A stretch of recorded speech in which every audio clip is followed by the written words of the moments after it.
Sabog tako! Nadine Samonte! Umiyak sa sariling press con! Hindi napigilan ang ating bagong kapatid ang mapaluha sa bonggang press conference na hinanda ng TV5 para sa kanya. Nakaranas din naman daw siya ng malalaking press con pero kadalasan ay hindi raw niya solo ang limelight sa mga ito. Ayon pa sa actress, natutuwa raw siya sa importansya ibinigay ng TV5. Ngunit nagpapasalamat pa rin siya sa pinanggalingang network na nakatulong din naman sa kanyang career.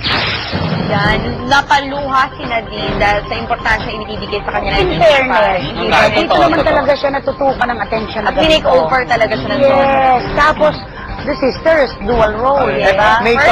May kausap din ako ng mga dating mga katrabaho niya doon. Happy daw sila kay Nadine. Ah. Dahil Ay, maganda si yung Nadine. role.